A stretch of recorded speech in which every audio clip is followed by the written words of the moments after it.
하나님의 말씀은 계속해서 주일 아침 예배 시에 우리가 히브리서를 보고 있습니다. 히브리서 11장, 오늘은 20절, 21절, 22절 이렇게 3절입니다. Book of Hebrews chapter 11 verse 20 to 22. 찾으셨으면 우리 한 목소리로 합독하겠습니다. 20절 시작. 믿음으로 이삭은 장차 오는 일에 대하여 야곱과 에서에게 축복하였으며, 믿음으로 야곱은 죽을 때에 요셉의 각 아들에게 축복하고 그 지팡이 머리에 의지하여 경배하였으며, 믿음으로 요셉은 임종시에 이스라엘 자손들이 떠날 것을 말하고 또 자기의 해고를 위하여 명하였으며. 이 짧은 구절에 믿음이라는 단어가 각 절마다 한 번씩 3번 나오죠. 믿음으로 이삭은, 믿음으로 야곱은, 믿음으로 요셉은.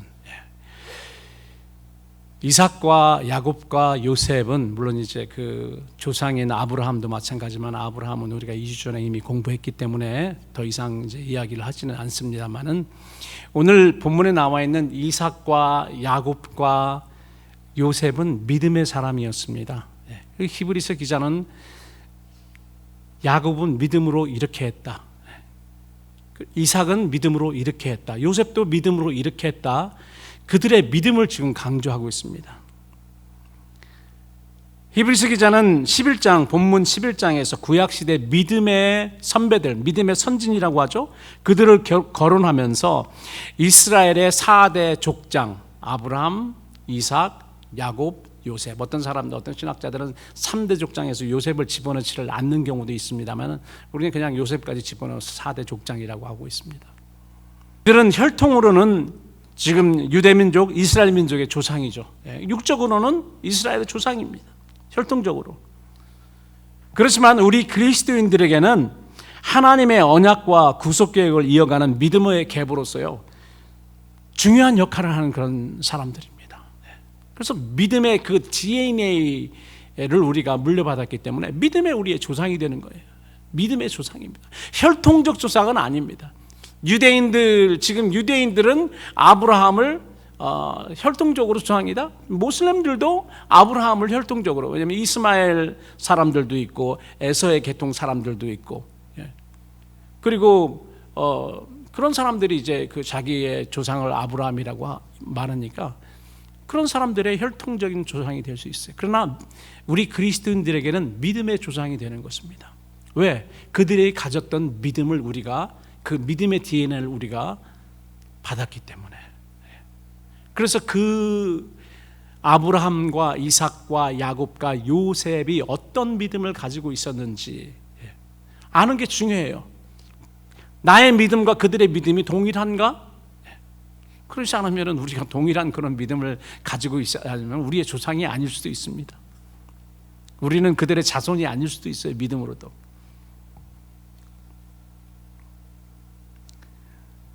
이 족장들의 삶은 단순한 가족이나 민족 기원의 이야기를 넘어서요, 하나님과의 관계, 언약, 믿음, 순종, 그리고 구속의 메시지를 담고 있습니다.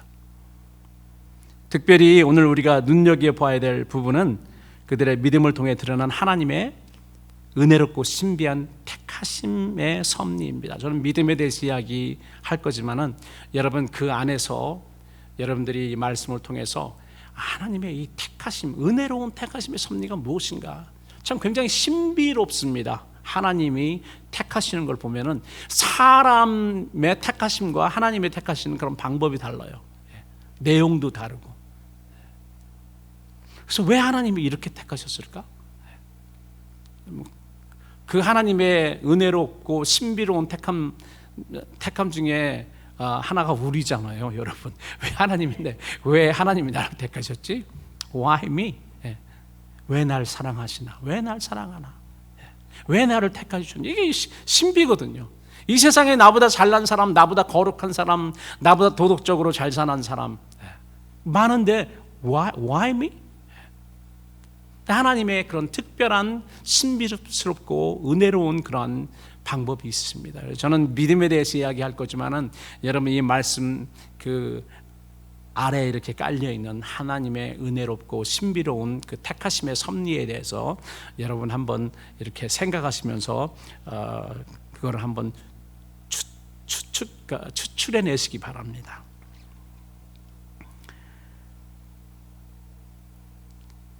아브라함은 제가 이미 말씀드린 대로 2주 전에 공부했으니까 오늘은 2대, 3대, 4대 족장이라고 할 수 있는 이삭과 야곱과 요셉의 믿음에 대해서 여러분들과 함께 살펴보고자 합니다. 첫째로는 이삭의 믿음인데요. 이삭은 장차 오는 일에 대해 믿음으로 예언한 하나님의 종 선지자입니다. 여러분 이 족장들이요, 아브라함, 이삭, 야곱, 이 사람들이 물론 우리가 뭐 다니엘이나 이사야처럼 그렇게 선지자라고는 하지는 않지만은 하나님과 대화했던, 하나님의 말씀을 받아서 그것을 백성들에게 전달하고 예언하고 했기 때문에 이들도 하나님의 종 선지자입니다. 노아도 그렇고요. 하나님과 대화했던, 그리고 하나님의 말씀을 받아서 전달했던 그런 사람들은 하나님의 종 선지자, 구약에서는 하나님의 종들이었죠. 지금도 마찬가지입니다. 이삭도 하나님의 종 선지자 역할을 했던 사람입니다.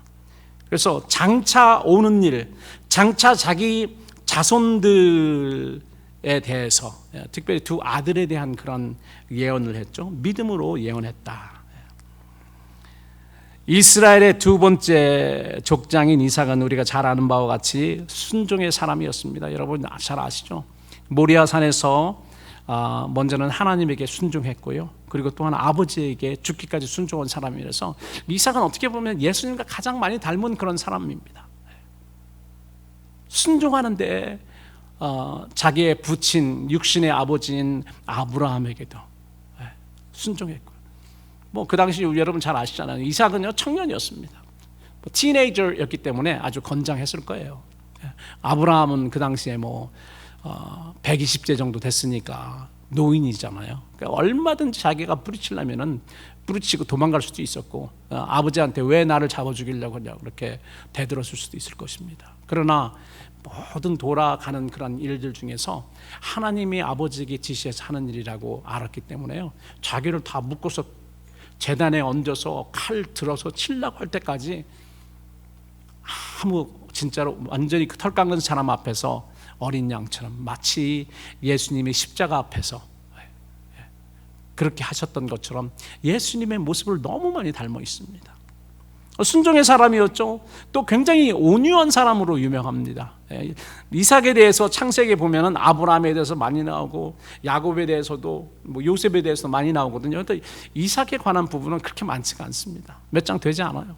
그런데도 불구하고 예수님과 비슷한 온유한 사람이었습니다. 블레셋 사람들과 그랄 목자들과 싸움하고 했는데도 항상 시비가 붙으면 그 사람들이 와가지고 막 시비하면 도망가요. 다른 데로 가서 우물 파고 또 다른 데 가서 우물 파고, 그냥 누가 그 우물 달라고 하면은 싸움하지 않고 그냥 주고 그냥 다른 데 가서 또 일을 합니다. 어떻게 보면 좀 바보스럽죠. 세상적으로 보면 아니 저렇게 해가지고 먹고 살 수 있어? 그럴 정도입니다. 이렇게 온유한 사람이었는데 이 부분도 예수님과 비슷합니다. 그러나 오늘 본문 히브리서 11장에서 히브리서 기자는 이삭을 믿음의 사람으로 묘사하고 있습니다. 믿음의 사람, 순종의 사람 맞습니다. 온유한 사람 맞습니다. 또 소망의 사람도 맞습니다. 여러 가지를 우리가 여러 가지 형용사를 붙여서 이삭을 설명을 할 수 있지만은 히브리서에서 강조하고자 하는 것은 이삭은 믿음의 사람이었습니다. 믿음으로 장차 올 일, 자기 두 아들에게 올 일을 예언했습니다. 하나님의 종 선지자입니다. 믿음으로 예언했다. 우리가 미래에 대해서 어떻게 압니까? 우리가 미래를 가봤습니까? 우리가 미래에 대해서 이야기한다는 것은요, 믿음으로 하는 거예요. 하나님의 말씀을 의지해서. 하나님의 말씀도 없는데 우리가 만약에 미래에 대해서 이야기하는 거는 그거는 아니죠. 그거는 아닙니다. 하나님이 우리에게 말씀하셨기 때문에, 하나님의 언약이 있기 때문에 우리가 그날 가보지는 않았지만, 그 미래에 가보지는 않았지만 하나님이 나에게 약속하셨고 하나님이 이렇게 하신다고 했기 때문에 믿음으로 선포하는 거예요. 그렇게 할 거라고. 믿음의 조상들 보니까요, 다 하나님이 나타나서 말씀하시고 약속하셨기 때문에 그 약속을 바탕으로 해서 믿음으로 선포를 합니다. 그래서 오늘 본문 11장 20절에 보니까 이삭은 믿음으로 장차 오는 일에 대하여 야곱과 에서에게 축복했다라고 합니다. 여러분 창세기 잘 아시죠? 이삭이 야곱을 축복한 건 잘 아시잖아요. 여러분은 어떻게 생각하세요? 이삭이 야곱을 축복한 다음에 에서가 들어옵니다. 펑펑 울면서 아버지 나에게 줄 복이 더 이상 없습니까? 야곱에게 다 주셨습니까? 나에게 줄 복은 조금도 없나요? 하면서 펑펑 웁니다. 그때 이삭이 큰형 에서에게 한 말 중에 제가 오늘 눈 씻고 다시 봤어요. 준비하면서 축복이 될 만한 그런 말은 했나? 축복될 만한 말이 없더라고요. 그냥 어떻게 지낼 것인지, 어떤 삶을 살 것인가에 대해서 그냥 예언을 한 거지 축복한 건 아니에요. 야곱은 축복을 했습니다. 우리가 더 자세히 이제 야곱에게 했던 예언적 축복과 에서에게 했던 그런 예언을 우리가 이제 비교할 거지만은 사실 축복은 두 아들에게 축복한 것이 아니고 야곱에게 축복을 한 것입니다. 왜 그런가 하면은 하나님의 언약이 야곱을 통해 내려가기 때문에 그렇습니다. 여러분, 하나님의 언약이 야곱을 통해서 내려가는 거 이삭의 아내 리브가는 언제 알았죠? 언제 알았습니까? 두 아이를 임신했을 때 알았어요. 막 서로 배 안에서 싸움하니까 하나님한테 기도했잖아요. 리브가 이게 어쩐 일입니까? 왜 얘네들이 이렇게 뭐 쌍둥이인지 알았는지 했잖아요. 알았겠죠. 뭐 두 명이 막 싸움하고 있으니까 그렇게 기도했더니 하나님이 말씀하십니다. 이 두 아들이 큰 민족을 이루겠고 작은 아들이 주가 되고 큰 아들이 작은 아이를 섬길 것이다. 그 하나님의 언약이, 하나님의 은혜가 누구를 통해서 흐를 것인지 리브가에 대해서 이미 아이를 임신했을 때부터 알려준 거예요. 리브가는 알았습니다. 그걸 알았어요. 그러니까 에서보다는 야곱과 더 가까웠어요. 리브가는요. 여러분 아시잖아요. 그 야곱 굉장히 조용한 여성스러운 조용한 사람이었습니다. 에서는요. 에서는 그 사내처럼 든든했고요. 목소리도 컬컬했고 그리고 몸에 털도 나고 쌍둥이인데 어떻게 하나는 털도 안 나고 하나는 털도 나고 일란성 쌍둥이는 아니었던 것 같아요. 이렇게 서로 달랐습니다. 그러니까 뭐 남자 같죠. 사내같이 남자가 듬직합니다. 듬직한 사람들을 우리 아내는 듬직한 남자를 더 좋아하던데 여기는 바뀌어버렸어요. 아버지가 좋아합니다. 에서를. 그래서 얘는 나의 대를 이을 사람이다라고 생각을 했던 거죠. 근데 여러분 리브가가 임신했을 때 이런 일이 있었잖아요. 그런 일이 있었고 하나님이 그런 말씀을 해주셨고 아이를 낳는데 리브가가 이 아이들이 지금 60 정도 되는 그런 상황인데 그 60년 동안 배에서 일어난 일, 태에서 일어난 일, 하나님이 그때 말씀하신 일을 남편 이삭에게 말을 했을까요? 아니면 슉 하고 가만히 있었을까요? 김 목사님 어떻게 생각하세요? 말을 했을 것 같아요? 안 했을 것 같아요?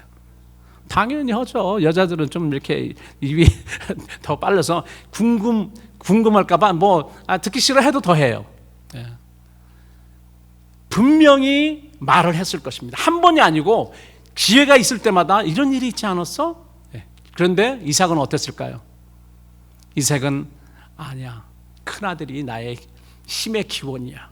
저놈 봐. 이제 우리 내 저기를 맡아서 이제 막 그 사냥도 잘하고 이제 사람들도 잘 지켜줄 것이고 얘가 나의 장자고 나의 모든 기업을 물려받을 자고. 아우 저 야곱 둘째 봐. 기집애처럼 생겨가지고 엄마 치맛자락이랑 붙들고 있고. 진짜 그랬거든요. 진짜 그랬습니다. 야곱에 대한 축복의 예언이죠. 야곱이 이삭이 야곱에게 축복을 당시 이삭은 눈이 어두웠습니다. 눈이 어두워져 가지고 잘 보지는 못했어요. 만약에 눈이 밝았으면은 그렇게 속임수를 써서 야곱이 축복받지 못했을지도 모르죠. 눈이 어두웠습니다. 시력이 안 좋았어요. 시력이 안 좋아서 자기 앞에 축복 기도를 받기 위해서 오는 아들이 야곱인 줄 모르고 큰 아들인 줄 알았죠. 그래서 그는 창세기에 보니까 내 아들아 가까워서 내게 입 맞춰라. 야곱이 가서 입을 맞춥니다. 그때까지도 뭐 큰아들 에서인 줄 알았죠. 그러니까 이삭이 그 옷에 향취를 맡고 그에게 축복하여 가로되, 여러분 내용을 보십시오. 이게 축복의 내용입니다. 내 아들의 향취는 여호와 복 주신 밭의 향취로다. 하나님은 하늘의 이슬과 땅의 기름짐이여 풍성한 곡식과 포도주를 내게 주시기를 원하노라. 와, 완전히 풍성한 모든 농사 짓는 사람이 받을 만한 그런 모든 축복을 한 센텐스에 담아서 축복을 합니다. 그리고 29절, 만민이 너를 섬기고 열국이 네게 굴복하리니 네가 형제들의 주인이 되고 내 어미 아들들이 네게 굴복하며 네게 저주하는 자는 저주를 받고 네게 축복하는 자는 복을 받기를 원하노라. 와, 짧지만은요 모든 인간이 이 세상에서 누릴 수 있는 복을 다 거기에 요약을 해가지고 축복을 해줍니다. 그런데 여러분, 그 후에 큰아들 에서가 나타나자 이삭은 창세기에 보니까 심히 떨었다. 심히 떨었다라는 말이 납니다. 이삭의 영혼이 떨립니다. 여러분, 그거에 대해서 왜 심히 떨었을까? 큰아들 에서가 그 건장한 에서가 아니 내게 복을 줄 거 없을까? 아버지 죽으세요가 아버지 살인할까 봐 떨었을까요? 왜 떨었을까요? 우리는 왜? 라는 그런 퀘스천을 좀 해봐야 됩니다.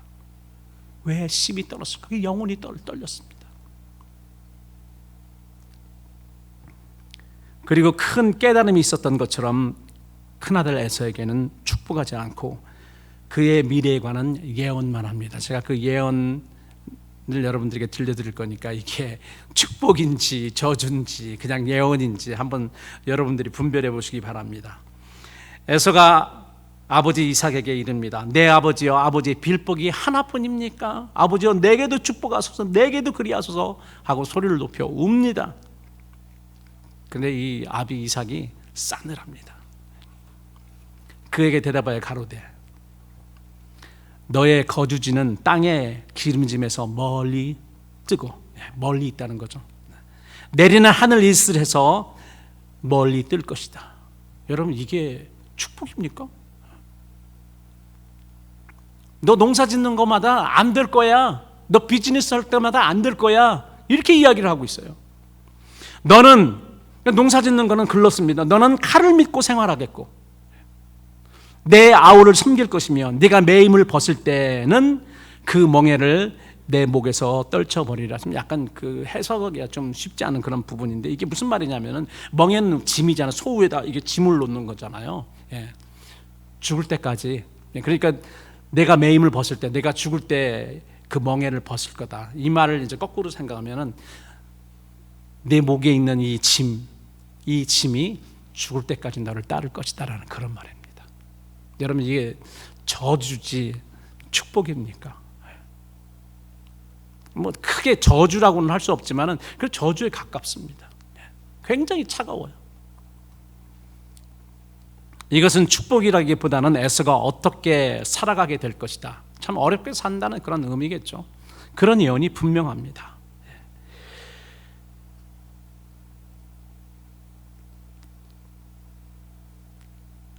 이삭의 아내 리브가는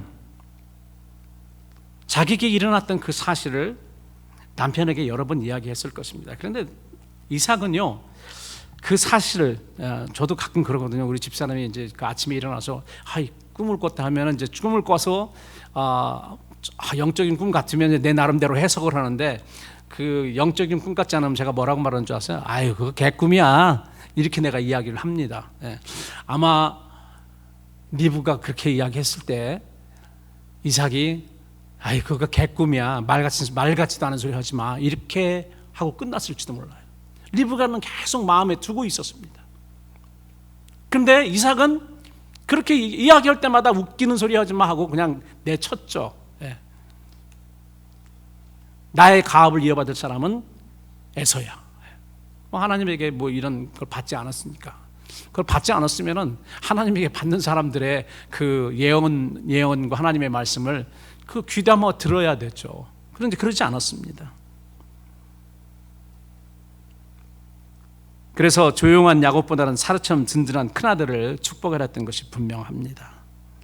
그래서 이삭의 아내 리브가는 남편의 저주의 위험보다 하나님의 약속의 말씀을 믿고 하나님의 언약의 아들인 둘째 아들 야곱이 축복받도록 후원을 한 것입니다.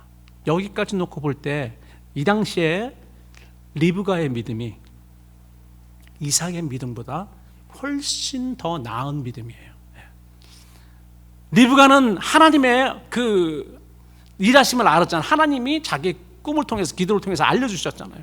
그러니까 그 하나님이 보여주신 그 말씀대로 그대로 실천했던 거야.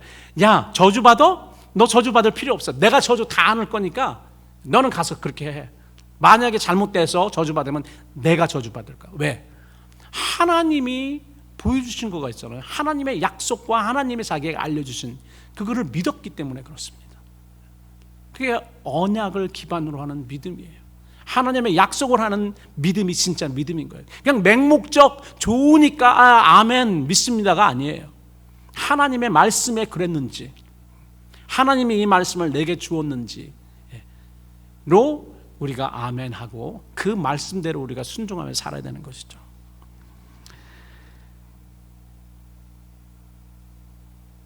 그런데 야곱이 들어와서 막 변장하고 뭐 이게 뭐 좋은 건 아니죠. 아버지를 속인 거니까. 형 속이고 아버지를 속이고. 그래서 야곱이 대신 축복 기도를 받은 후,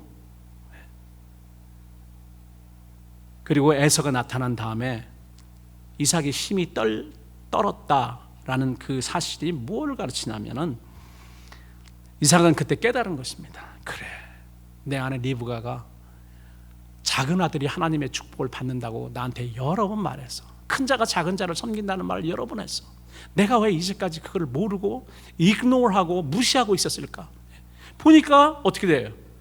나는 에서의 큰아들에게 축복해주고 싶었는데 아들이 와서 그냥 다 받아버린 거예요.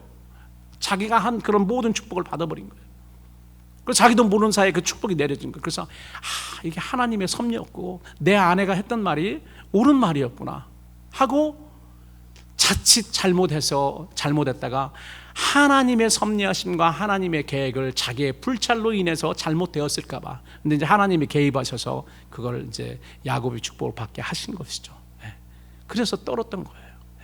드디어 깨달음이 온 거고 그것 때문에 떨고 회개를 했던 것입니다. 그래서 어떻게 됐습니까?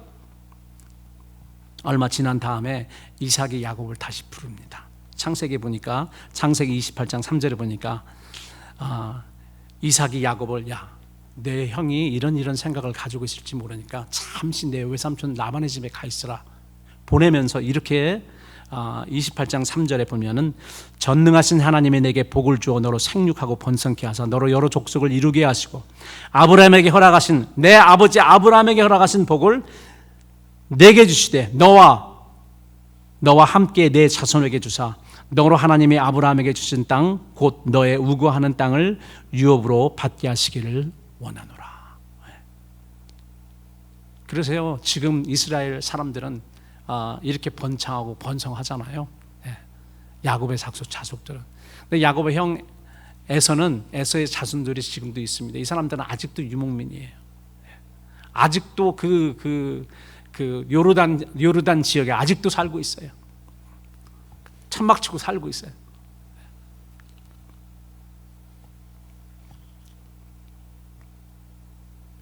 이삭이 야곱에게 축복한 내용은 모리아 산상에서 하나님께서 자기 아버지 아브라함에게 하신 언약의 말씀, 즉 그의 자손이 번성해 여러 족속을 이루는 복을 주시겠다고 약속하신 내용이고요.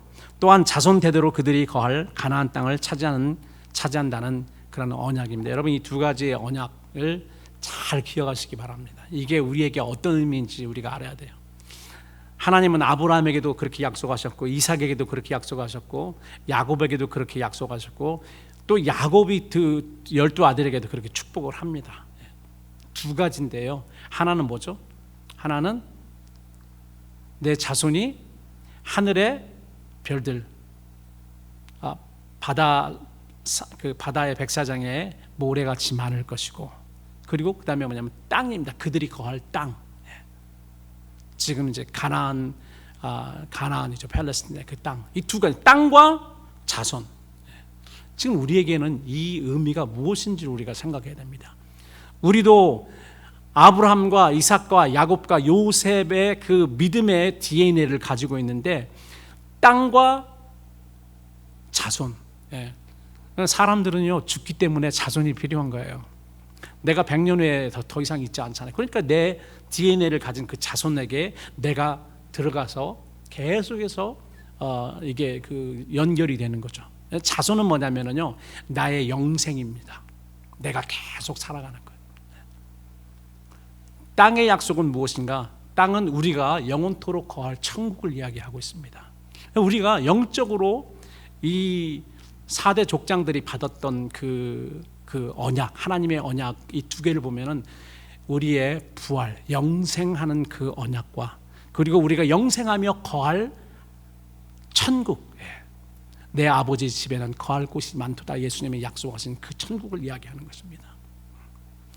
그리고 우리가 이삭의 DNA, 야곱의 믿음의 DNA, 요셉의 믿음의 DNA, 아브라함의 믿음의 DNA를 만약에 우리가 받은 믿음의 자손들이라면요, 우리의 믿음 안에 우리의 하나님과의 약속은 뭐냐면, 하나님을 우리가 순종하고 하나님 언약 가운데 거하면 하나님께서 나에게 영생을 허락하시고 영원토록 살 수 있는 그 장소를 허락하신다는 그런 의미입니다.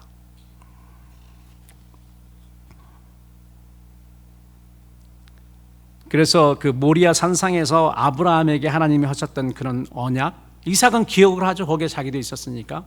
그래서 그 언약을 아들 야곱에게 물려주는 거죠. 전수하는 겁니다. 믿음이 전수가 됩니다. 이삭은 하나님의 동일한 언약의 말씀으로 야곱을 축복한 것인데요, 하나님은 후에 야곱의 이름을 개명을 하시죠. 바꾸십니다. 뭐라고 바꿨죠? 이스라엘이라고 바꾸잖아요. 이스라엘의 뜻이 무엇입니까? 이스라엘의 의미가 무엇이죠? 왜 언제 이스라엘이라고 바꾸셨나요? 야복강에서 하나님의 사자와 그냥 씨름하면서 끝까지 가지 못하게 하니까, 그래 네가 이겼다, 이거 놔라, 내 이름을 더 이상 야곱이라고 하지, 야곱은 간사한 자라는 거거든요. 그 이름 어떻게 간사한 자라고 아버지가 줬는지 모르겠어요. 하여튼 간사한 자예요. 나중에 그 에서가 말하잖아요. 속인 다음에 그 아이의 이름이 야곱이 당연하지 않습니까? 얼마나 간사하고 간교합니까? 그런데 하나님이 더 이상 간교함으로 살지 말라. 이제까지는 간교함으로 살았어요. 사실 보면 아버지 속이지, 형 속이지, 외삼촌 집에서도 갖은 그런 잔머리를 다 굴려서 모든 삼촌의 그냥 반절 이상의 그 딸 2명 데리고 나오고 막 다 데리고 나오잖아요. 간교하게 그렇게 살았습니다.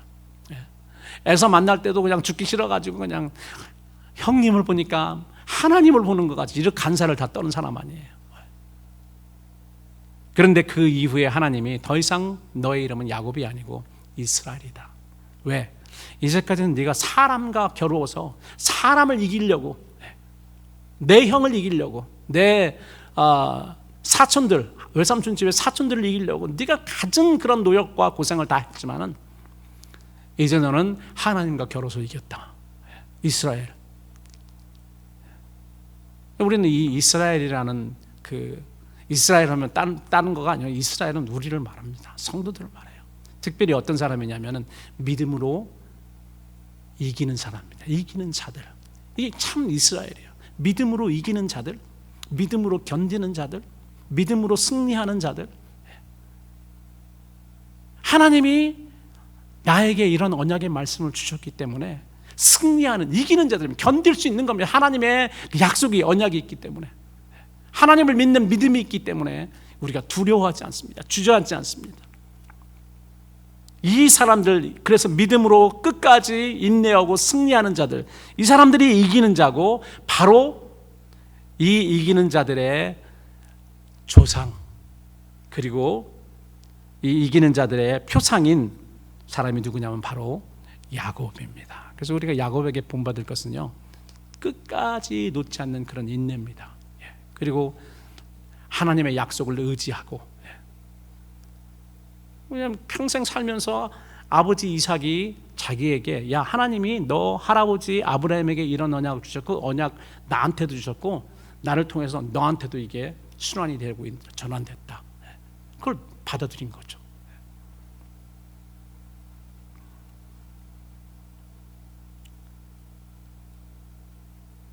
그래서 하나님의 종 선지자 이삭은 처음에는, 그 축복 사건 그 처음에는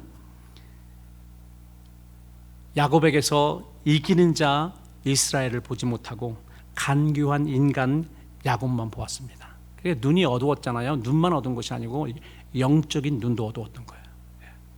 눈만 어두웠던 것이 아니고, 눈은 차라리 어두워서 하나님의 뜻이 개입이 돼서 이게 될 수 있었던 거죠. 근데 영적인 눈이 멀어버렸어요. 영적인 눈도 멀어서 하나님의 섭리와 하나님의 뜻이 어느 쪽으로 가는지 인간 생각만 한 거죠. 그러니까 이 당시 이삭은 육신의 눈도 멀고 영적인 눈도 어두웠던 거죠. 그래서 그냥 간사하고 유약한 그런 야곱만 보았습니다. 근데 이제 나중에 그것을 깨닫고 난 다음에 하나님의 은혜와 하나님의 섭리가 어느 쪽으로 가는지를 깨닫고 난 다음에 이제 자기 아들을 위해서 다시 재축복하잖아요. 자, 두 번째는 야곱입니다. 야곱은 오늘 본문에 보니까 죽을 때 요셉의 두 아들에게 믿음으로 예언적 축복을 한 선지자입니다. 히브리서 기자가 본문에서 3대 족장인 야곱에 대해서 강조하고자 한 것도 역시 믿음이었습니다. 특별히 하나님의 약속의 말씀을 기억해서 믿음으로 자기 자손을 축복하고 하나님께서 약속하신 가나안 땅을 자손 대대의 유업에 대해서 예언했습니다. 그래서 이 사람들이 이렇게 예언한 거, 이런 모든 거가요, 하나님의 언약, 내 자손, 그리고 땅, 이 두 가지에서 이야기한 겁니다. 우리들에게도 이게 적용되는 건 뭐냐, 우리 영생, 천국, 이 두 가지잖아요. 여러분, 우리의 믿음의 결국은 무엇입니까? 믿음의 결국은 우리 영혼이 구원받는 거 아니에요? 천국에 들어가는 거 아닙니까? 지금 그거를 이야기를 하고 있는 거죠. 하나님은 우리에게 그걸 약속해, 천국을 약속하셨고 영생을 약속하셨고, 그 영생에 들어가는 그 입문이 바로 첫 부활이죠. 부활입니다. 야곱에 대해서 몇 가지 여러분들에게 말씀드립니다. 야곱이 히브리서에서 강조하고 있는 야곱의 믿음은 요셉의 두 아들을 믿음으로 축복했다. 21절 보니까 본문 21절, 믿음으로 야곱은 죽을 때 요셉의 각 아들에게 축복했습니다. 요셉의 각 아들, 요셉의 아들 두 명 이름이 누구죠? 하나는 므낫세와 에브라임입니다. 두 아들 이름이. 므낫세가 원래는 장자고 에브라임이 둘째거든요. 근데 이제 그 사건이, 축복 기도할 때 사건이 있잖아요. 그래서 야곱이 12아들도 불러가지고 축복하는 거 여러분 기억나시죠? 그 축복하기 전에 믿음으로 야곱은 죽을 때 요셉의 각 아들에게, 12아들을 부르기 전에 요셉에게 먼저 가죠. 그 요셉을 먼저 축복을 합니다. 자, 여기에서 보면은 12아들 중에 야곱의 큰아들은, 야곱의 장자는 루벤이거든요. 그 루벤 말고 시므온도 있고 레위도 있고 유다도 있잖아요. 그리고 여러 아들들이 있는데 11번째 아들 요셉이죠. 물론 요셉을 가장 사랑했습니다. 왜 요셉을 사랑했냐? 그건 라헬을 사랑했기 때문에 그래요. 라헬을 사랑했기 때문에 요셉을 사랑했었고, 그 다음에 베냐민을 사랑한 것은 요셉이 없어졌으니까 요셉의 동생인 베냐민을 또 사랑했던 거죠. 그래서 아마 요셉은 야곱은 요셉에게 그런 애틋한 그런 심정을 가지고 있었죠. 그것뿐만이 아니고 요셉이 애굽으로 팔려가서 총리 애굽의 두 번째 제2인자가 되잖아요. 그리고 온 가족을 온 가족을 피신시키고, 그리고 그런 열악한 그런 세대를 잘 넘길 수 있도록 애굽으로 가게 합니다. 그런 일들을 했기 때문에 더 감사하고, 그리고 하나님께서 그런 디렉션을 주셨고, 실질적인 장자가 요셉이다. 그렇기 때문에 요셉에게 가서 요셉을 축복합니다. 그런데 보세요, 요셉에게 두 아들이 있거든요. 므낫세와 에브라임인데 나중에 이 조카들이 삼촌들과 함께 삼촌의 반열에 올라갑니다. 그 위에 반열로 올라가요. 그래서 12지파에 10명은 다 야곱의 아들들인데, 에브라임과 므낫세는 손주입니다. 손자가 완전히 그 하나 진급이 돼가지고 2개를 차지합니다. 땅도 2배, 인구도 2배예요. 자손들도 2배. 나중에 제가 민수기를 보니까 이 므낫세와 에브라임, 요셉 지파죠. 그러니까 2개를 합쳐보니까 월등하게 다른 지파보다, 유다 지파가 가장 큰데 유다 지파보다 더 훨씬 커요, 인구가. 유다는 뭐 6만인가 그런데 이 에브라임과 므낫세, 요셉 지파를 합쳐버리니까 8만에 가까워. 7만 뭐 8천인가 그래요. 그리고 이 지도를 제가 이렇게 봤더니 므낫세와 이 에브라임 이 그 산지 차지한 땅이 엄청나게 커요. 이스라엘의 한 3분의 1을 얘네들이 차지를 하고 있더라고요. 그러니까 그 당시에도 하나님의 약속이 그냥 육신적으로도 그냥 이루어진 거죠. 육신적으로도 이루어졌습니다. 이게 특이사항이었죠. 그런데 이제 요셉의 두 아들을 믿음으로 축복한 야곱을 한번 우리가 살펴봅시다. 성경에 보니까요, 창세기 48장 보면 야곱도 말년에 눈이 어두웠어요. 자기 아버지와 똑같이 100살이 넘었으니까 눈이 어두울 수밖에 없죠. 눈이 어두웠습니다. 그런데요, 중요한 거는 야곱은 자기 아버지처럼 영의 눈은 멀지 않았습니다. 어둡지 않았어요. 영의 눈은 오히려 나이가 들면 들수록 더 밝아졌습니다. 그래서 젊었을 때는 인간적인 생각, 인간적인 그런 계산으로 살았지만은 나중에 가서는 하나님만 바라보고 하늘만 바라보고 미래를 바라보는 그러한 신앙을 가졌어요. 창세기 48장 보면은 요셉의 두 아들 므낫세와 에브라임에게 축복하는 장면이 기록되어 있죠. 그때 야곱의 육신의 눈은 자기 부친 이삭처럼 어두웠습니다. 그는 맏손자 므낫세에게 오른손을 얹어야 되는데 왼손을 얹었고, 그리고 작은 손자에게는 왼손을 얹어야 되는데 이렇게 오른손을 섞어가지고 이렇게 얹고 축복을 합니다. 아마 요셉이 그랬을 거예요. 아니에요, 우리 아버지가 눈이 어두워지셔가지고 지금 누가 내 큰아들인지 작은아들인지 분별을 못 하시네. 아버지 지금 잘못했어요. 이렇게 손을 제대로 이렇게 해드리려고 그랬더니 야곱이 아니다, 나도 안다 아들아, 나도 안다, 나도 안다.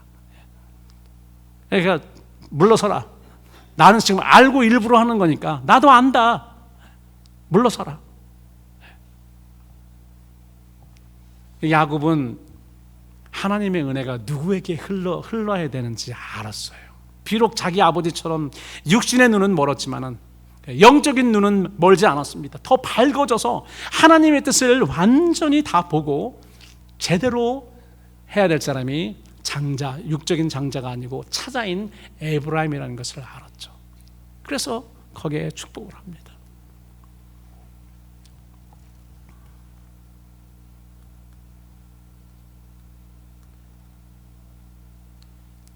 그래서 자기 아비 이삭과 같은 실수를 범치 않았죠. 본문 히브리서 11장 21절을 보면은 믿음으로 야곱은 죽을 때 요셉의 각 아들에게 축복했다. 진실로 야곱 많은 환난을 통해서 경건해지고 거룩한 자리에 이르게 된 것입니다. 뿐만 아니고 먼저 영적 장자인 요셉 두 아들을 축복을 했고 나머지 12아들 다 불러 모읍니다. 다 오게 해서 창세기 49장에 보니까 야곱이 그 아들들을 불러 이르되 너희는 모이라, 너희의 후일에 당할 일 미래죠, 내가 너에게 이르리라. 야곱도 하나님의 종 선지자입니다. 미래의 일을 하나님께서 그 마음에 주셨고 또 자기 조상들을 통해서 주신 그 말씀, 언약의 말씀을 이 야곱의 12아들에게도 이제는 패스온하는 그런 일이 있었어요. 뭐 길게 하지 않습니다. 여러분 창세기 49장 보면은 12아들이 제 각각 다 예언을 받습니다. 축복도 받고 예언도 받고, 어떤 경우는 약간 저주 같다라는 그런, 하여튼 앞으로 일어날 일들에 대해서 이야기를 합니다.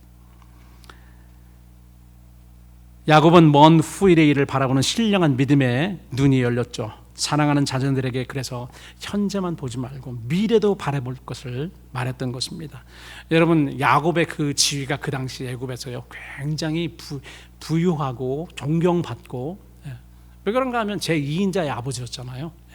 그러니까 우리 총리, 우리를 그 환란에서, 그 흉년에서 우리를 건졌던 총리 대신에 아버지야. 사람들이 그랬으니 뭐 그냥 세상적으로는 얼마나 그 어깨에 힘이 들어갔겠습니까? 그러나 야곱은 더 이상 젊었을 때 그런 야곱이 아닙니다. 더 이상 이 세상의 부귀와 물질적 축복을 목매어 살아가던 그런 사람이 아니었죠. 그는 자기의 아들들을 부른 다음에 하늘을 우러러 간구하기 시작합니다. 여호와여, 나는 주원에, 나는 주의 구원을 기다립니다. 창세기 49장 18절에 보니까 여호와여, 나는 주의 구원을 기다립니다. 얼마나 경건한 신앙입니까? 젊은 시절의 야곱은 모든 인간적인 수단과 방법으로 보이는 모든 복을 모든 사람에게서 다 탈취해야 했던 그런 사람입니다. 그러나 말년에 야곱은 먼 미래를 바라보며 하나님의 구원을 기다리는 경건한 믿음의 족장이 된 것입니다. 야곱은 오히려 아들 요셉에게 이렇게 유언합니다.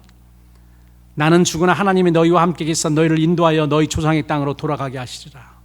이것을 보면 말년 야곱은 애굽의 모든 권세와 보화보다도 하나님의 언약의 땅인 가나안을 더 사모한 것을 알 수 있습니다.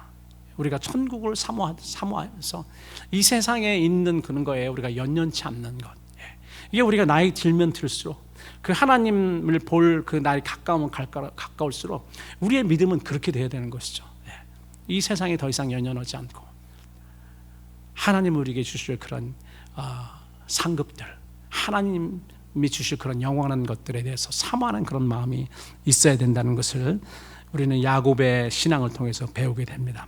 또 세 번째로 보니까 자기 지팡이의 머리에 의지하여 경배했다. 21절, 그 지팡이 머리에 의지해서 경배하였으며, 히브리서 기자는 야곱의 자기 지팡이 머리에 의지해서 하나님께 경배했다고 하는데요, 제가 이런 말이 있는지 창세기를 찾아봤는데 머리에 의지해서 경배했다는 말은 없고 비슷한 말이 있습니다. 47장 31절에 보니까 침상 머리에서 경배했다. 지팡이 머리를 의지해서 경배했다는 말이, 창세기는 침상 머리에서 하나님께 경배했다. 죽기 전이죠. 죽기 바로 직전에 그렇게 했다. 그래서 제가 찾아보니까 히브리어로 침상이라는 말과 지팡이라는 말이 비슷해요. 이 한국말과 비슷한데 침상이라는 말은 믿다고요, 지팡이라는 말은 맞다. 근데 여러분 잘 아시잖아요. 히브리어는 모음을 쓰지 않습니다. 모음을 쓰지 않기 때문에 믿다나 맞다나 스펠링은 똑같아요.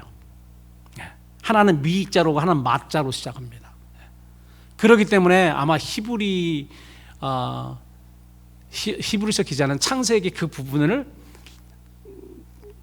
침상으로 원래는 그런 의미였는데 이 사람은 지팡이 머리로 아마 한 것이 아닌가, 이런 생각이 제가 이렇게 공부하면서 그랬을 수도 있겠다, 이런 생각을 하면서 저는 그냥 창세기의 침상, 믿다로 이렇게 그 생각을 해봤습니다. 야곱은 젊었을 때 하나님 앞에 예배하는 것을 오랫동안 잊고 살은 사람이었습니다. 몇 년씩 하나님에게 제단을 쌓지 않습니다. 그냥 막 그런 큰 일이 있어가지고 아주 가족이 왜 베델 사건이 있잖아요. 그런 사건이 있을 때 겨우 살아서 나와서 이제 두려우니까 하나님 앞에 제단을 쌓고 그냥 가끔 몇 년 주기적으로 이렇게 예배 드린 그런 사람이었는데, 어느덧 죽음을 앞둔 침상에서 자기가 죽으면은 시신을 애굽이 아닌 가나안에 묻을 것을 요셉으로 맹세하게 합니다. 이걸 맹세해라.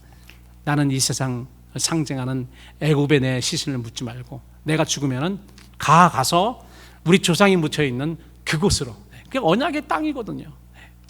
우리 믿는 사람의 그 마음은 항상 천국에 가 있어야 되는 것입니다. 우리가 하는 모든 거가 거기와 연관돼서 이렇게 이야기하고 이렇게 해달라고 하고 이렇게 우리가 기도하고 그래야 되는 거죠. 그 이야기를 하니까 요셉이 맹세합니다. 내가 맹세합니다. 아버지 돌아가시면 제가 이렇게 하겠습니다. 실질적으로 야곱이 죽자 그렇게 장사를 지내서 막 그 모든 군인들과 다 데리고 가서 장사를 지내죠.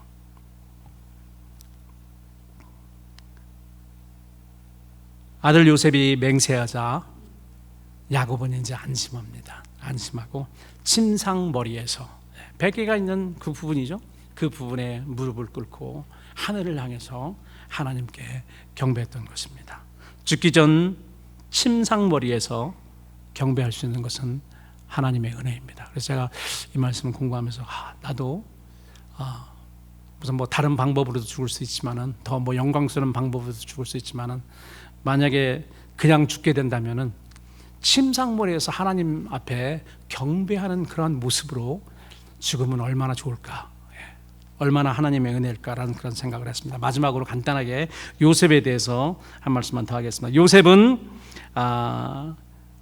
4대 족장 중에 네 번째 족장입니다. 우리가 잘 알듯이 요셉은 고난의 삶을 많이 살았죠. 고난의 삶을 살았습니다. 어렸을 때부터 형들에게 쥐어 박힘 당하고, 어머니 아버지에게 꿈 이야기했더니 이 말 같은 소리를 해라 막 꾸중 듣고, 그리고 맨날 그 어린 아이들 2명이서 붙들고 안고, 이제 어려운 일이 있으면 뭐 엄마 하고 붙들고 안고 울고 그랬을 것입니다.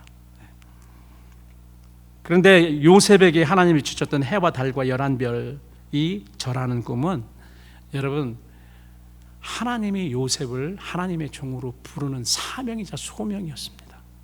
그것을 붙들고 어렸을 때 하나님이 보여준 그 사건, 그 비전을 붙들고 평생 살았던 거죠. 이런 것을 붙들고 하나님이 보여준, 이게 사명이자 소명이었어요. 요셉의 사명이자 소명은 이 해와 달과 11별이 자기에게 절하는 그런 꿈입니다. 그리고 그 꿈이 이루어지지 않습니까? 하나님이 보여주신 참된 꿈이기 때문에 이루어집니다. 요셉은 그것이 이루어지는 것, 곧 사명을 바라보고 흔들리지 않는 자세로 살았던 거죠.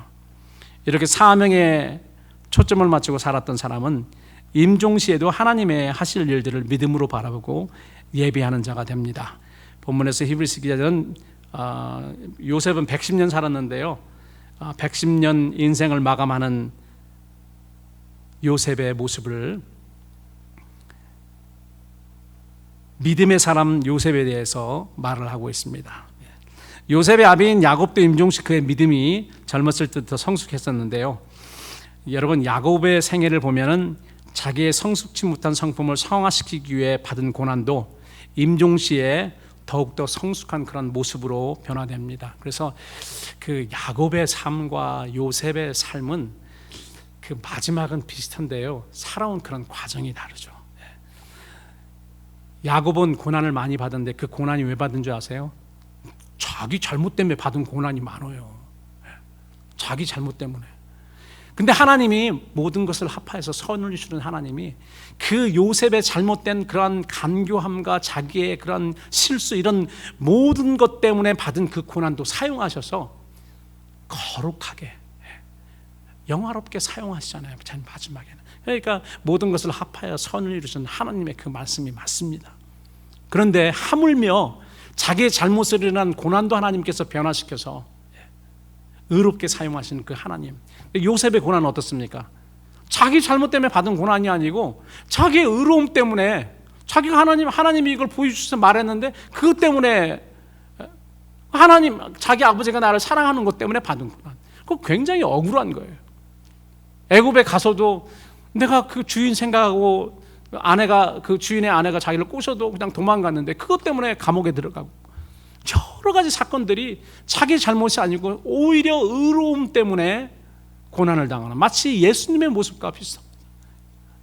예수님이 의 때문에, 의로움, 옳음 때문에 고난을 당하는. 여러분 생각해 보세요. 이 자기 잘못 때문에 받은 고난도 하나님께서 변화시켜서 좋게 사용하시는데, 의로움 때문에 받은 고난을 받은 요셉의 마지막이 어떻겠습니까? 하나님이 기뻐하시는 그런 모습이었을 것입니다. 그래 요셉은 350년 이후에 있게 될 이스라엘 백성들의 출애굽 사건에 대해서 믿음의 눈으로 보았던 것입니다. 그는 이스라엘 백성들의 출애굽 사건을 예시했던 믿음의 사람이자 하나님의 종 선지자였던 것입니다. 그래서 오늘 본문에 보니까 요셉은 믿음으로 그것을 선포합니다. 형제들에게 나는 죽으나 하나님이 너희를 권고하시고 너희를 이 땅에서 인도하여 내사 아브라함과 이삭과 야곱에게 맹세하신 땅에 이르게 하시더라. 여러분 그 하나님의 그 언약의 말씀, 아브라함에게 먼저 하신 그 언약의 말씀이 계속해서 내려가잖아요. 계속해서 내려갑니다. 우리는 아브라함의 믿음의 자손입니다. 이삭의 믿음의 자손, 야곱의 믿음의 자손이고 참 이스라엘입니다.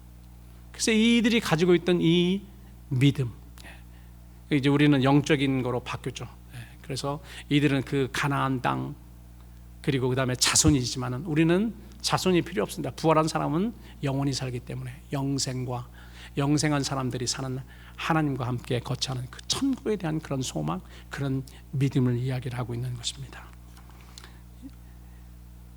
요셉이 그 형제들에게, 자기 자손들에게 선포했던 그런 모든 일들이 실질적으로 350년 이후에 일어나서 출애굽하는 그런 일들이 있었죠. 그리고 요셉은 그날을 대비했습니다.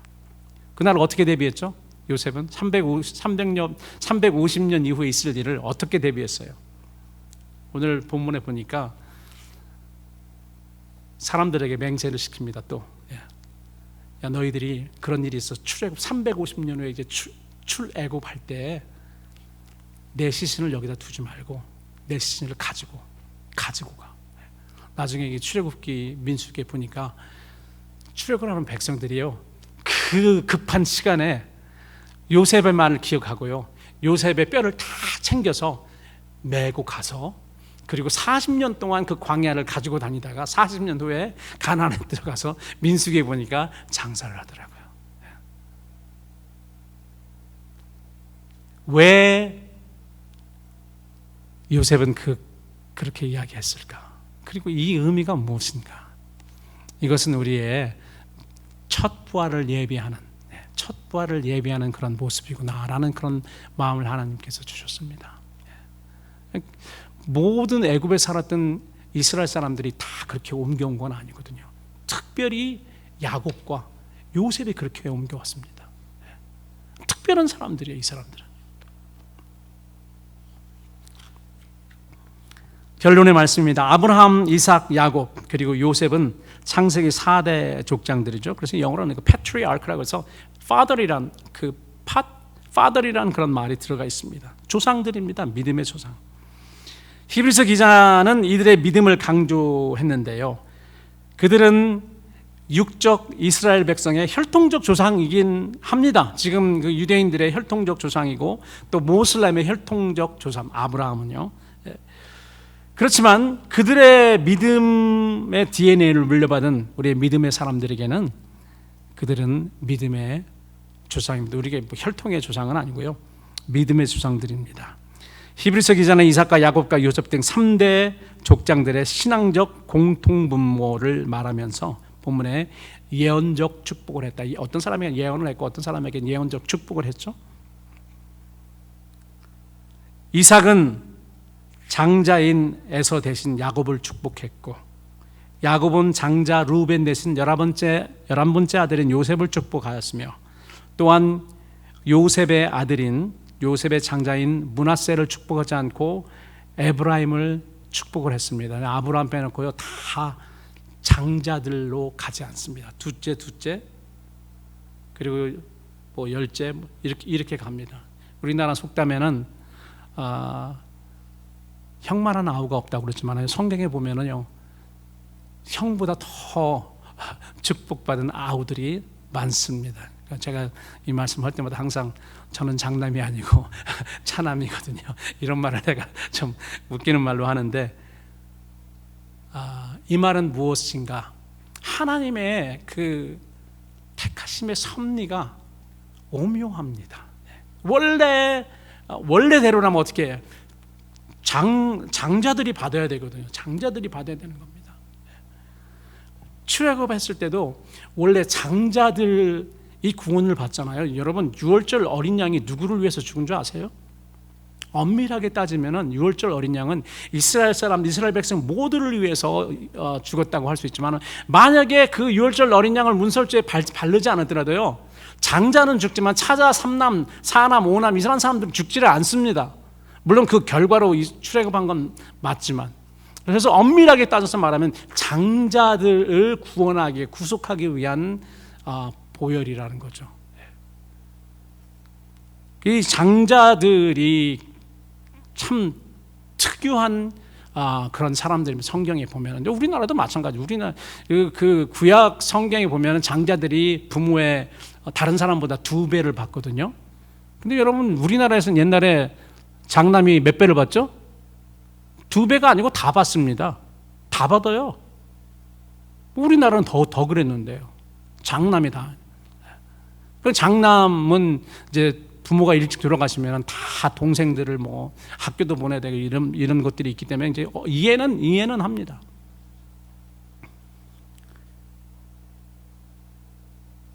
그런데 그 출애굽할 때 구원받은 그 장자들도 하나님의 택하심이 어디로 가는 줄 아세요? 민수기 시절에 보니까 장자들을 대신해서 레위 지파가 나옵니다. 원래 장자들이 하나님을 섬기는 지파였는데 레위가 대신 받아서 하나님을 섬기는 특별한 지파가 되고, 지금 우리는요 예수님 지파입니다. 히브리서 보니까 우리는 레위 지파보다 더 월등한 지파, 예수님 지파, 곧 멜기세덱 반차를 쫓는 지파라고 이야기를 하고 있습니다. 멜기세덱 반차.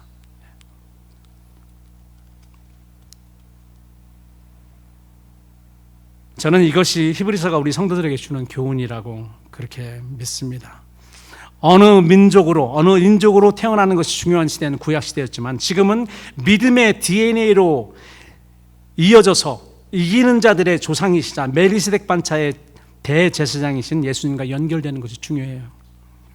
저는 믿음으로 여러분들이 주님과 연결되어서 우리 주님이 원하시는 사명 감당하고 하나님 앞에 설 때에 여러분이 침상에서 하나님 뵐 때는 침상머리에서 경배하는 모습으로 하나님께 뵈는 여러분들이 되기를 주님의 이름으로 축원합니다.